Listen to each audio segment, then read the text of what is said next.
Sente-se aprisionado por vícios espirituais? Faça esta oração de libertação noturna e seja curado. Você diz que vai parar. Promete a si mesmo que essa foi a última vez. Você ora com lágrimas, levanta tentando ser forte, acredita que agora vai conseguir. E então, quando menos espera, está de volta ao mesmo lugar. Mesmos pensamentos, mesmos gestos, mesmas quedas, como se algo mais forte do que você estivesse no controle, como se existisse uma corrente invisível que sempre te puxa de volta. Esse ciclo não é apenas um comportamento, é uma prisão, é um vício espiritual. E quando isso se instala, a pessoa se vê fazendo o que não quer fazer, sentindo o que não quer sentir e vivendo o que não quer mais viver. É como acordar todos os dias com um peso que ninguém vê, mas que suga sua esperança, sua fé e sua alegria de viver. Talvez você esteja ouvindo esta mensagem à noite, talvez cansado, arrependido, exausto de lutar contra algo que parece invencível. Talvez você já se perguntou: será que Deus ainda me ouve? Será que Ele ainda quer me libertar? A resposta é sim, sim, Deus te ouve. Sim, Ele conhece a prisão invisível que tem te aprisionado. E sim, Ele deseja te libertar. Não com uma fórmula mágica, mas com verdade, com poder, com presença. E tudo isso começa quando você decide parar de lutar sozinho.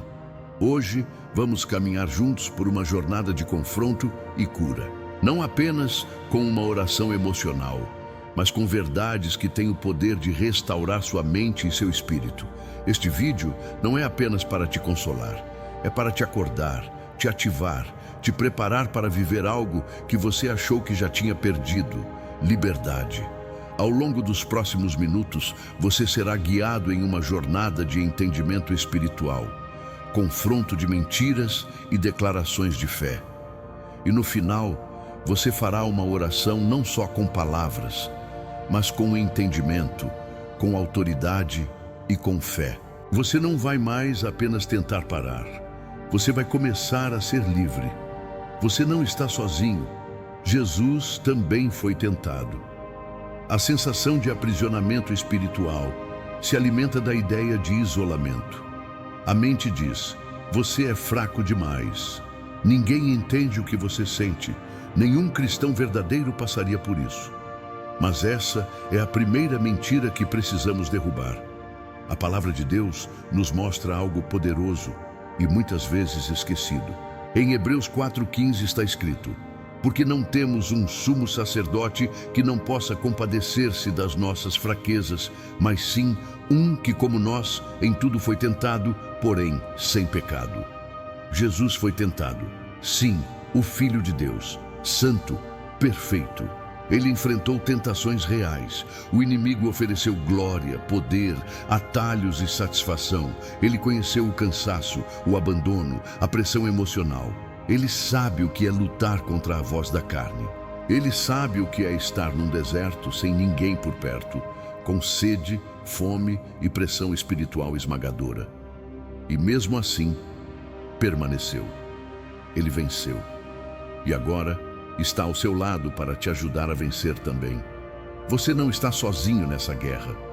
Cristo não é um juiz distante, te observando de longe. Ele é o intercessor que está agora mesmo diante do Pai, mencionando o seu nome.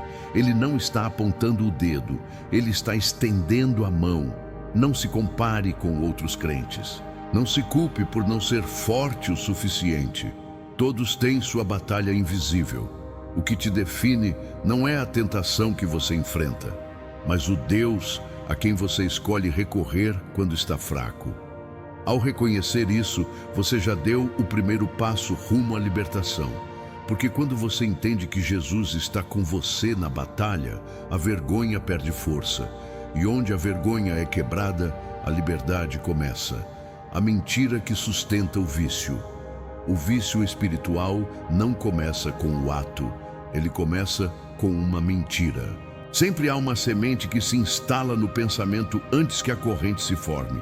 E essa mentira, se não for exposta, cresce silenciosamente até se tornar uma fortaleza espiritual. A mente diz: você nunca vai mudar, ou isso é quem você é. Talvez você já tentou e falhou tantas vezes, então para que tentar de novo? Essas frases parecem pensamentos inofensivos, mas são armadilhas cuidadosamente arquitetadas. São setas do inimigo, disfarçadas de raciocínio lógico. E quanto mais você acredita nelas, mais você vive como se fossem verdade. E quando a mentira é aceita como verdade, ela passa a controlar suas decisões, seu comportamento, sua identidade. Mas existe uma arma para desconstruir essas fortalezas: a verdade. Em 2 Coríntios 10, 4, 5 está escrito: as armas da nossa milícia não são carnais, mas poderosas em Deus para destruir fortalezas. Destruímos argumentos e toda pretensão que se levanta contra o conhecimento de Deus, e levamos cativo todo pensamento para torná-lo obediente a Cristo. Isso significa que o combate contra o vício espiritual não é apenas comportamental, ele é mental. É preciso aprender a confrontar os pensamentos que sustentam o comportamento e levar cada um deles diante de Cristo. Não se trata apenas de dizer não ao ato. É preciso dizer não ao pensamento que diz que você não pode ser livre. Você não é o que fez. Você não é o que sente. Você não é o que falhou. Você é o que Deus disse que você é. E enquanto essa verdade não se tornar o fundamento da sua fé, você continuará tentando vencer com as ferramentas erradas. Hoje é o momento de quebrar essas mentiras, de nomear cada uma delas, de trazê-las à luz. Porque tudo que é exposto à luz perde o poder de controle. Você não precisa viver mais um dia como refém de uma narrativa que Deus nunca escreveu sobre você. A diferença entre pecado, hábito e prisão espiritual. Nem todo pecado é um vício, nem todo hábito é uma prisão. Mas quando um ato se repete a ponto de dominar sua vontade, algo mais profundo está acontecendo. E é exatamente aí que muitos cristãos se confundem, porque tratam como erro o que já virou cativeiro. Pecar é falhar, errar o alvo. E todos nós pecamos. O justo peca, o salvo ainda luta, mas quando o pecado se torna recorrente, sustentado por justificativas internas, ignorado na consciência e alimentado no silêncio, ele se transforma em algo mais, um hábito. O hábito, por sua vez, é mais sutil. Ele se repete de forma automática, quase natural. A pessoa já não pensa mais se deve ou não, ela simplesmente faz. E esse é o estágio onde muitos se acomodam. Porque o hábito não parece ofensivo. Ele se camufla de rotina. Se torna parte do dia. Parece normal. Mas a prisão espiritual vai além do hábito. É quando o pecado e o hábito criam raízes espirituais profundas. É quando, mesmo orando, a pessoa sente que está presa. Quando, mesmo chorando, ela continua repetindo. É quando a mente quer parar. O coração implora por mudança, mas algo invisível a impede. Ela se sente oprimida, enfraquecida, dominada. E como saber se você está aprisionado espiritualmente? Quando o arrependimento não traz mais transformação. Quando você se sente paralisado espiritualmente. Quando orar parece impossível. Quando o pecado se tornou parte da sua identidade. Isso não é apenas uma falha moral. Isso é território tomado. Mas a boa notícia é que o mesmo Deus que te salvou tem poder para te libertar. Em João 8,36, Jesus disse: se, pois, o Filho vos libertar, verdadeiramente sereis livres. Não é liberdade emocional, não é uma sensação momentânea, é liberdade de verdade, real, espiritual e permanente. Mas essa liberdade exige algo. Que você pare de tratar a prisão como fraqueza comum. Que você encare de frente o que está por trás do padrão repetido. Que você peça a Deus mais do que perdão. Peça libertação. E ela virá. Porque onde o Espírito do Senhor está, aí há liberdade. Tipos de vícios espirituais além do óbvio. Quando se fala em vício, a mente corre direto para imagens extremas: drogas, álcool, pornografia. Mas há vícios espirituais que são muito mais sutis. Eles não aparecem nas manchetes da sua vida, mas sabotam sua fé silenciosamente todos os dias. Existem pessoas viciadas em controle. Elas não conseguem descansar. Tudo precisa estar sob sua supervisão. Elas têm medo do imprevisto, da mudança, de confiar em Deus com o que está fora do alcance. Oram pedindo direção, mas vivem ansiosas porque querem controlar os resultados. Outras são viciadas em comparação. Estão sempre se medindo pelo sucesso dos outros. Veem as bênçãos alheias como ameaça e não conseguem enxergar o valor do que têm porque vivem esperando o que o outro conquistou. Existe ainda o vício da religiosidade. Pessoas que dependem de rituais para sentir que são aceitas por Deus. Elas oram porque têm medo, não porque confiam. Leem a Bíblia como obrigação, não como alimento. Estão presas a um sistema espiritual sem liberdade de relacionamento. Há quem viva viciado em autojustificação. Nunca assumem um erro. Sempre têm uma desculpa. Se sentem perseguidos, incompreendidos, injustiçados. Nunca se veem como parte do problema. Esse tipo de vício impede o arrependimento genuíno e alimenta o orgulho espiritual. E existe também o vício em vitimismo. Pessoas que se escondem na dor para não precisarem agir. Que dizem: comigo é sempre mais difícil. Deus não me escuta como escuta os outros. Nada dá certo para mim. Isso se torna um ciclo emocional que paralisa a fé. Todos esses são vícios espirituais, emocionais, invisíveis, mas com poder de aprisionar tanto quanto qualquer outro. Efésios 6:12 nos lembra que a nossa luta não é contra carne ou sangue, mas contra principados e potestades. Ou seja, há forças espirituais alimentando ciclos internos. E se você só combate o comportamento externo, nunca vai romper a prisão real. Por isso, a pergunta não é qual vício você tem. A pergunta é: qual pensamento, atitude ou padrão tem roubado sua liberdade espiritual, mesmo parecendo inofensivo? Reconhecer o vício é o primeiro passo, porque Deus não liberta quem esconde, mas Ele transforma quem entrega. Onde nasce a prisão? Portas abertas na alma. Ninguém se torna prisioneiro espiritual de um dia para o outro. As correntes que hoje te prendem começaram como pequenas rachaduras, lugares da alma que foram feridos, negligenciados ou expostos. E nessas brechas, algo entrou, se alojou e criou raízes. Todo vício tem uma origem, uma dor não resolvida, uma carência não preenchida, uma lembrança que não cicatrizou. Muitas vezes, não é o vício que precisa ser combatido. É a dor que o originou que precisa ser curada. Pode ter sido a rejeição de um pai, a ausência de afeto na infância, um trauma nunca falado, um abuso que ninguém soube, uma palavra que te marcou para sempre. Você pode não lembrar do momento exato, mas o seu coração lembra. E até hoje, tenta se proteger, se anestesiar, se esconder por meio do vício. O vício espiritual não é o problema. Ele é o grito de um problema mais profundo. É a tentativa da alma de preencher o que só Deus pode tocar. Em Provérbios 4:23 está escrito: sobre tudo o que se deve guardar, guarda o teu coração, porque dele procedem as fontes da vida. O coração ferido contamina tudo.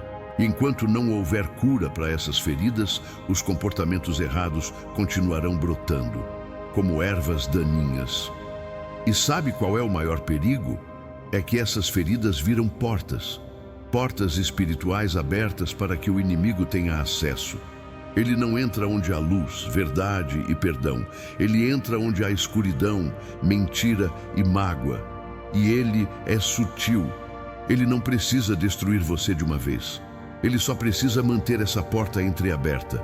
Só precisa que você continue escondendo, fingindo, negando. Mas Deus quer fechar essas portas hoje. Ele quer tocar onde ninguém tocou. Quer iluminar o que você tem evitado. Porque só há libertação quando há cura. E só há cura quando há exposição. Você não precisa mais viver com medo de ser confrontado. Deus não quer te envergonhar. Ele quer te restaurar. Quer reescrever sua história de dentro para fora. Mas para isso, você precisa abrir a alma. Não para o vício, mas para o espírito. Ele está pronto para entrar. A verdade sobre sua identidade espiritual. Uma das estratégias mais cruéis do inimigo é fazer você esquecer quem é. Porque enquanto você se vê como um pecador fraco, escravizado, indigno, vai continuar vivendo como tal. O vício não se sustenta apenas pelo prazer momentâneo. Ele se sustenta por uma identidade distorcida. Pessoas aprisionadas por vícios espirituais geralmente não sabem mais como se enxergar fora da dor. Elas dizem, esse sou eu. Elas aceitam o rótulo que o pecado colocou e com o tempo passam a viver como se aquilo fosse tudo que resta. Mas não é. Em Romanos 8,15, a palavra diz, porque não recebestes o espírito de escravidão para outra vez estardes em temor, mas recebestes o espírito de adoção, pelo qual clamamos, Abba, Pai. Isso significa que em Cristo você não é mais escravo. Você não é prisioneiro. Você foi adotado, chamado, escolhido. E sua identidade agora não está no que você fez, mas no que Jesus fez por você. A verdadeira guerra espiritual não está fora. Está na forma como você se enxerga. O inimigo quer que você lute com armas humanas. Que pense, se eu tentar mais forte, eu consigo. Mas isso te esgota, porque o problema não é apenas esforço, é identidade. Quando você sabe que é filho, você ora diferente. Você não mendiga perdão, você recebe graça. Você não se arrasta até Deus, você corre até Ele. Porque um filho que sabe quem é, não tem medo de voltar para casa, mesmo sujo. Enquanto você se vê como alguém que está tentando vencer, o vício te domina. Mas quando você crê que em Cristo já é livre, o vício começa a perder força. Não porque você ficou mais forte, mas porque começou a caminhar com o entendimento de quem você é. O que te aprisiona não é mais forte do que quem te chamou. Mas você precisa decidir. Vai continuar se olhando pelo espelho da vergonha ou pelo espelho da palavra? Você não é escravo.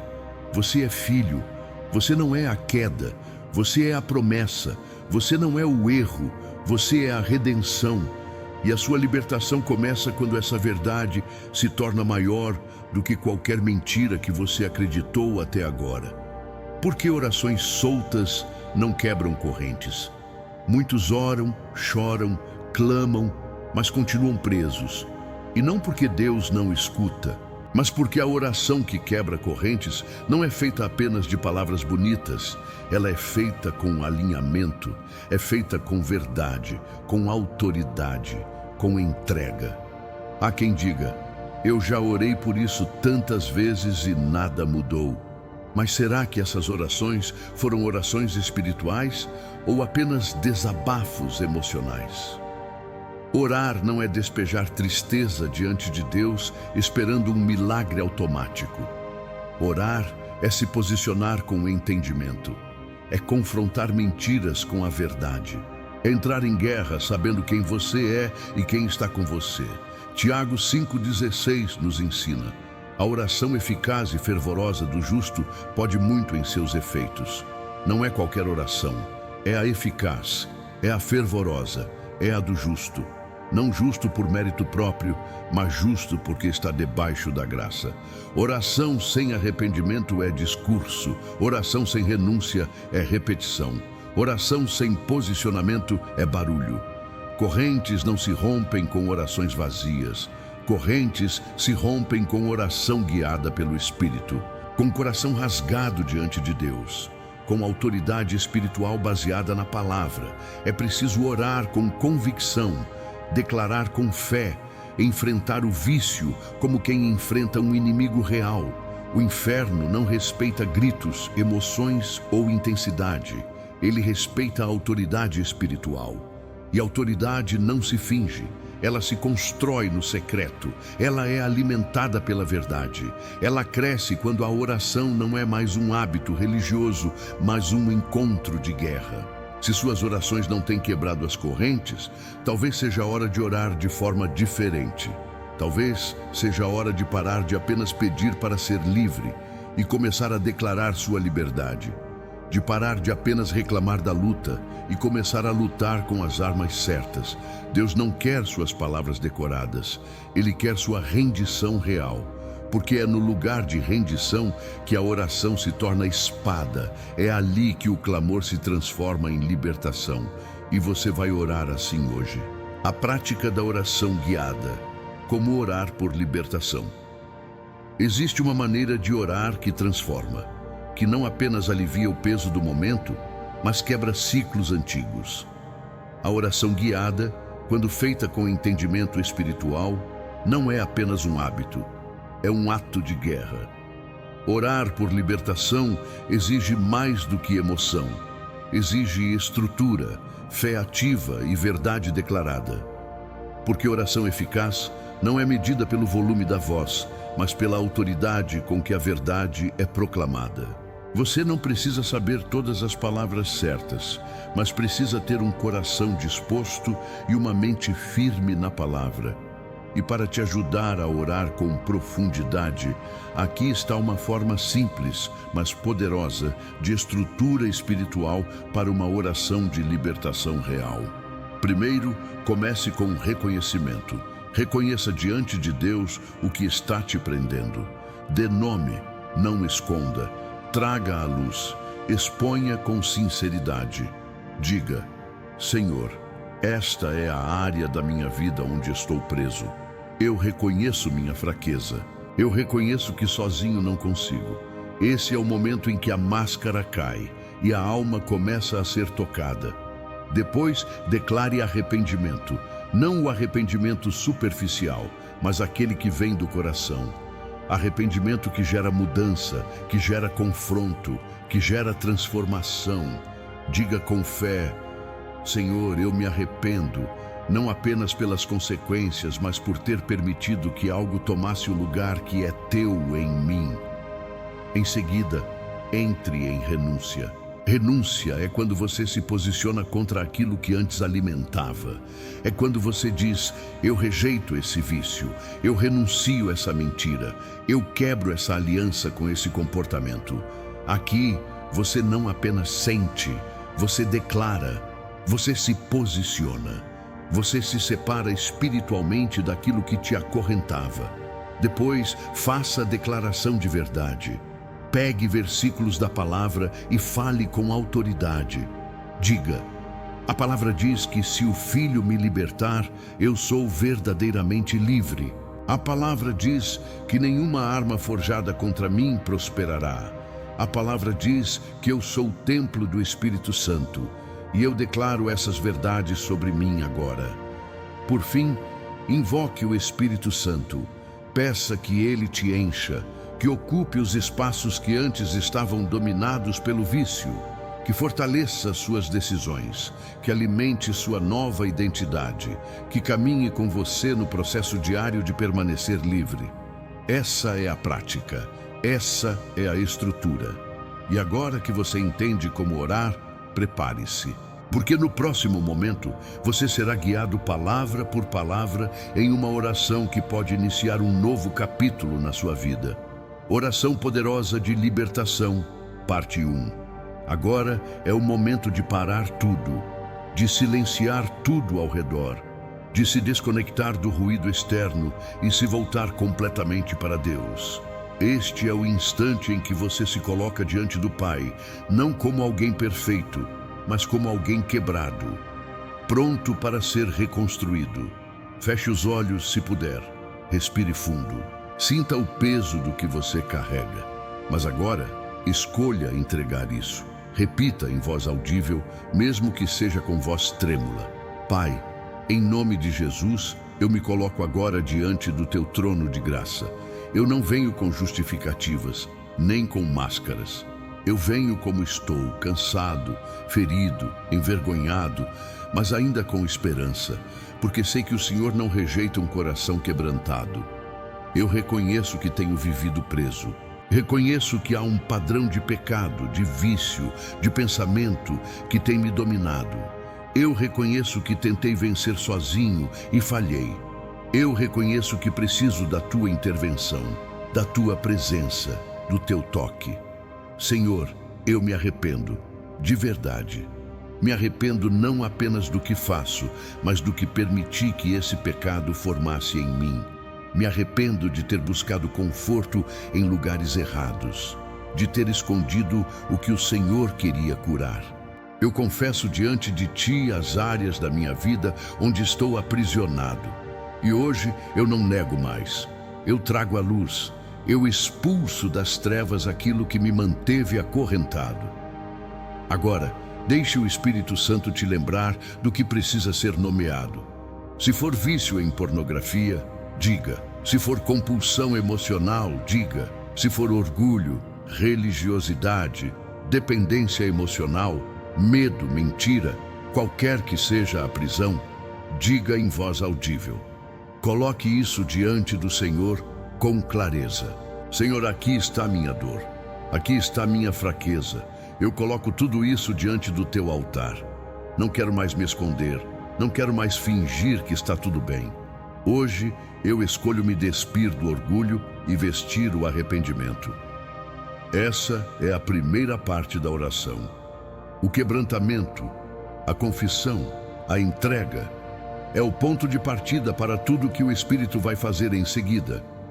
Prepare seu coração, porque a próxima oração será de guerra, de declaração, de confronto direto contra aquilo que te prende.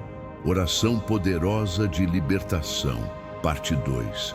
Agora que você abriu o coração, reconheceu a fraqueza e confessou o vício, é hora de ir além do arrependimento. Agora você vai declarar guerra. Agora você vai usar sua voz com autoridade, porque o inimigo respeita apenas quem se levanta com entendimento da verdade. Declare comigo sem hesitar, com firmeza na alma. Em nome de Jesus Cristo, eu me levanto contra todo espírito de escravidão que tem atuado na minha vida. Eu rejeito toda a cadeia espiritual que me mantinha preso. Eu renuncio agora mesmo ao vício que me afastou de ti, Senhor. Eu rompo em nome de Jesus com o ciclo que me escravizava. Eu declaro diante do céu e da terra que eu sou livre pelo sangue de Jesus. Eu não sou mais propriedade do pecado. Eu não sou mais comandado pelo medo. Eu não pertenço mais às trevas. Eu pertenço a Cristo. E por isso, todo o poder de opressão contra mim está cancelado. Eu destruo agora, com a autoridade do nome de Jesus, toda fortaleza mental que sustentava esse vício. Todo pensamento de impotência, toda mentira que dizia que eu nunca mudaria, toda narrativa de autodepreciação, eu quebro agora. Eu tomo cativo cada pensamento e o levo à obediência de Cristo. A minha mente será lugar de verdade e não de prisão. Espírito Santo, eu te convido a preencher cada espaço que antes estava ocupado pelo pecado. Toma conta da minha mente, da minha alma, das minhas emoções, do meu corpo. Eu te entrego tudo. Guia-me no processo, ensina-me a vigiar, fortalece minha vontade, renova minha mente e me lembra todos os dias de que eu sou livre. Eu declaro sobre mim a verdade da tua palavra, que nenhuma arma forjada contra mim prosperará, que maior é o que está em mim do que o que está no mundo, que a tua graça me basta e que eu sou mais que vencedor em Cristo Jesus. Agora respire fundo. Sinta o ambiente mudando dentro de você, porque essa não foi uma oração qualquer. Foi um decreto espiritual. Foi um rompimento de alianças antigas. Foi um ato de posicionamento no mundo invisível. E não se engane, algo foi quebrado, algo foi removido, algo foi restaurado. E a partir de agora, a caminhada é outra. A libertação começou, mas ela precisa ser mantida. E é isso que você vai aprender no próximo passo. Ritual noturno de fé. 3 ações para manter a liberdade. Ser liberto é um milagre. Permanecer livre é uma decisão. Muitos experimentam a presença de Deus, choram, se arrependem, sentem algo mudar, mas dias depois voltam aos velhos padrões. Não porque a oração não funcionou, mas porque não cuidaram da semente que foi plantada. A libertação precisa ser cultivada como uma rotina, algo que se pratica com intencionalidade, principalmente à noite, quando a mente está vulnerável. O corpo cansado e os gatilhos emocionais aparecem com mais força. Por isso, o que você faz antes de dormir pode determinar a qualidade da sua vitória no dia seguinte. Aqui vão 3 ações espirituais, simples e profundas, para estabelecer um ritual noturno de fé. Primeiro, respiração consciente com direção bíblica. Antes de deitar, desligue o celular, feche os olhos e respire fundo 3 vezes. Enquanto respira, declare mentalmente: eu descanso porque o Senhor está comigo. Isso desacelera o corpo, mas também reposiciona sua alma na presença de Deus. Você termina o dia lembrando que não está só, que não precisa controlar tudo, que pode dormir em paz, porque quem te guarda não dorme. Segundo, declare um versículo em voz alta. Não apenas leia, fale, declare como verdade sobre sua vida. Pode ser: em paz me deito e logo pego no sono, porque só tu, Senhor, me fazes viver em segurança. Salmo 4:8. Ou: o Senhor é o meu pastor, nada me faltará. Escolha um texto que confronte seu maior medo ou fraqueza. A palavra dita ativa a fé. Ela se torna espada no mundo espiritual. Terceiro, agradeça por 3 coisas específicas do seu dia. Mesmo se foi difícil, mesmo se você falhou. O espírito de gratidão enfraquece o poder do acusador. Quando você agradece, você se alinha com a verdade de que Deus continua presente mesmo nos dias mais escuros. Esse ritual não leva mais que 5 minutos, mas cria uma atmosfera de paz, uma blindagem espiritual, um preparo da alma para resistir. E o mais importante, fortalece sua nova identidade em Cristo, porque você termina o dia não como um escravo em luta, mas como um filho em paz. E quando você aprende a terminar bem, você começa melhor. O que acontece na noite determina a força do seu amanhecer. E a sua próxima manhã já não será como as anteriores. Você está sendo treinado para permanecer livre. A importância de alianças espirituais.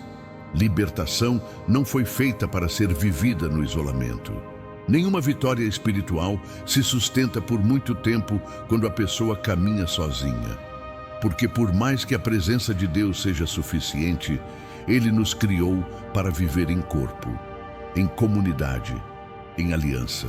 Uma das maiores armadilhas do inimigo é fazer você pensar que precisa se esconder, que ninguém entenderia, que seria julgado, que sua luta é única demais, vergonhosa demais, suja demais.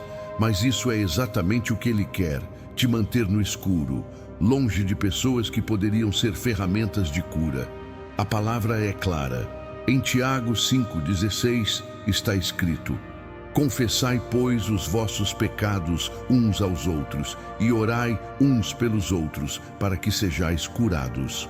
Observe, não apenas perdoados, curados. Porque há feridas que são lavadas com a oração em secreto, mas há outras que só cicatrizam quando você se permite ser vulnerável com alguém de confiança. Você precisa de uma aliança espiritual, alguém maduro, que ore com você, que te escute sem julgamento, que te lembre de quem você é quando você esquecer, que te puxe para cima quando o cansaço te empurrar para o buraco. Não precisa ser uma multidão, basta uma voz firme, um coração seguro, um irmão ou irmã em Cristo que compreenda o peso da guerra espiritual. Não confunda isolamento com santidade. Não é nobre lutar calado, é perigoso, é arriscado. é desnecessário. Até Jesus, no momento mais crítico, chamou Pedro, Tiago e João para vigiar com ele. Se até o Filho de Deus compartilhou sua dor, quem somos nós para tentar suportar tudo sozinhos? Procure alguém, envie uma mensagem, diga: estou em luta, preciso de ajuda, preciso de oração, preciso caminhar com alguém. Essa simples atitude pode ser o divisor de águas entre recaída e permanência. E se hoje você não tem essa pessoa, comece pedindo a Deus para te mostrar quem pode ser. Ore para que Ele traga conexões santas, verdadeiras, alinhadas com o propósito. Porque onde 2 ou 3 estiverem reunidos em seu nome, ali Ele estará. E onde Ele está, a liberdade permanece. A manutenção da libertação. O que fazer nos dias ruins? Ser livre não significa nunca mais ter vontade de voltar ao velho padrão. Significa saber como agir quando essa vontade vier, porque ela virá. E é aí que muitos caem de novo. Não por fraqueza, mas por falta de estratégia. Os dias ruins vão acontecer. Você vai acordar sem vontade de orar. Vai enfrentar gatilhos emocionais. Vai se sentir tentado. Pode escorregar em pensamentos antigos, e nessas horas a voz do acusador se levanta dizendo: viu? Você não mudou. Isso tudo foi ilusão. Mas o que te liberta não é a ausência de tentação, é a sua resposta quando ela aparece. Por isso, você precisa ter uma estratégia espiritual para os dias ruins, uma preparação antecipada, como um soldado que dorme com a armadura pronta, porque o campo de batalha é a mente, e o inimigo não ataca quando você está forte, mas quando está vulnerável. Aqui está o que fazer quando a vontade de recair surgir. Primeiro, pause imediatamente, respire, reconheça o gatilho, diga a si mesmo: isso não sou eu, isso é uma memória tentando me dominar. Distancie-se fisicamente do ambiente ou da situação que está alimentando a tentação. Segundo, declare versículos âncora. Tenha pelo menos 3 textos memorizados que confrontem diretamente o seu vício. Fale em voz alta, mesmo que sua fé pareça pequena. A palavra falada neutraliza a mentira interior. Exemplo: tudo posso naquele que me fortalece. Filipenses 4:13. Não vos sobreveio tentação que não fosse humana. 1 Coríntios 10:13. Resisti ao diabo e ele fugirá de vós. Tiago 4:7. Terceiro, ore com precisão, não com desespero. Não precisa ser longa, precisa ser clara. Diga: Senhor, estou em luta.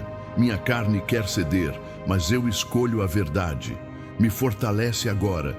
Me lembra do que já foi quebrado, me ajuda a permanecer. E se ainda assim estiver difícil, envie uma mensagem para alguém da sua aliança espiritual. Não tente vencer em silêncio. O orgulho espiritual leva à queda. A humildade te mantém de pé. Manter-se livre é aprender a reagir diferente diante das mesmas situações. É quebrar o ciclo no início e não quando já está tomado. É recomeçar toda vez que for preciso, sem desistir, sem esconder, sem ceder à culpa.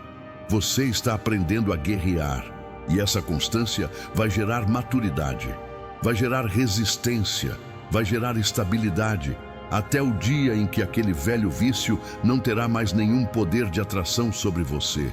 Porque o espírito dentro de você será maior do que qualquer lembrança do passado. 7 dias para caminhar em liberdade. Tudo o que foi falado até aqui só tem poder se for vivido. A oração, a palavra, o entendimento, o posicionamento, tudo precisa se transformar em prática. Por isso, esse momento não é um encerramento, é um início. É a primeira semana de uma nova vida. Durante os próximos 7 dias, você será desafiado a colocar em ação o que aprendeu. Não para agradar a Deus por esforço, mas para desenvolver uma nova rotina de fé. Porque liberdade espiritual não é um evento, é um estilo de vida. E todo estilo de vida começa com escolhas repetidas. Aqui está o desafio: 7 dias caminhando como alguém que já é livre. Não como quem ainda tenta mudar, mas como quem decidiu viver diferente. No primeiro dia, você vai repetir a oração de libertação. Com calma, com profundidade. Mesmo que já tenha orado, ore de novo. Declare as verdades em voz alta. Rompa com tudo que ainda tenta te segurar. Nos dias seguintes, você vai estabelecer uma rotina mínima de 3 passos diários. 1. Ler um versículo sobre identidade e liberdade em Cristo. Apenas um, mas com foco, com reflexão. Medite na verdade, não na quantidade. 2. Fazer a oração noturna de respiração, Pelpius, declaração, Pripin, gratidão. 5 minutos que moldam sua alma antes do sono. 3. Registrar uma linha por dia dizendo: hoje eu permaneci livre porque... e complete com o que viveu. Mesmo que tenha sido uma batalha, escreva. Porque liberdade também é resistir. Se em algum momento você cair, levante no mesmo instante, sem se esconder, sem se sabotar. Não comece do zero. Continue, porque o que Deus começou em você, Ele vai completar. Ao final desses 7 dias, você será outra pessoa. Não porque tudo estará perfeito, mas porque você terá provado que é possível romper o ciclo. Que a liberdade não é uma ideia bonita, é uma realidade disponível. Que Deus não apenas te ama, Ele caminha com você dia após dia. E agora, escreva nos comentários: estou vivendo meu dia 1 de libertação. Porque ao declarar isso, você se posiciona em fé, inspira outros e ativa o compromisso público com sua nova jornada. Esse vídeo não termina aqui. Ele apenas plantou algo eterno. E o que foi iniciado hoje pode marcar sua história para sempre. Uma nova história começa hoje. Você acabou de viver algo que vai além de um vídeo. Foi uma batalha espiritual, uma conversa entre sua alma e o Espírito de Deus. Uma decisão que pode mudar toda a sua trajetória. E se chegou até aqui, é porque o Espírito Santo está te conduzindo para uma nova estação. Agora pare e perceba, algo mudou. Talvez ainda não seja visível, talvez a tentação ainda esteja por perto, mas há algo diferente em você, um entendimento, uma clareza, uma presença. Porque o que Deus iniciou aqui não foi uma experiência emocional. Foi um movimento de restauração, um ato de redenção, um convite para continuar caminhando em verdade. Você não precisa mais viver refém da vergonha. Você não está mais sozinho nessa luta. Você tem uma identidade nova, uma rota nova, uma história sendo reescrita. E cada dia que você decidir permanecer livre, mesmo com lutas, será uma vitória espiritual celebrada no céu. E aqui, neste canal, você não caminha sozinho. Nos próximos vídeos, vamos aprofundar esse processo. Vamos estudar a palavra com mais clareza, orar com mais propósito e tomar decisões cada vez mais alinhadas com a mente de Cristo. Por isso, se essa mensagem falou com você, se orou junto, se sentiu o mover de Deus, não fique calado, compartilhe, envie para alguém que também precisa ouvir. Seja um instrumento de libertação na vida de outros. E se deseja dar continuidade à sua jornada de cura e transformação, acompanhe os próximos conteúdos do canal Decisões Humanas em Cristo. Porque aqui a fé é prática, a Bíblia é o mapa e Jesus é o caminho. Se inscreva, ative as notificações e prepare-se. O próximo vídeo vai te levar a um novo nível de profundidade espiritual. Porque a liberdade que começou aqui não vai parar em você. Ela vai tocar sua casa, seus relacionamentos, sua história inteira. E isso é só o começo.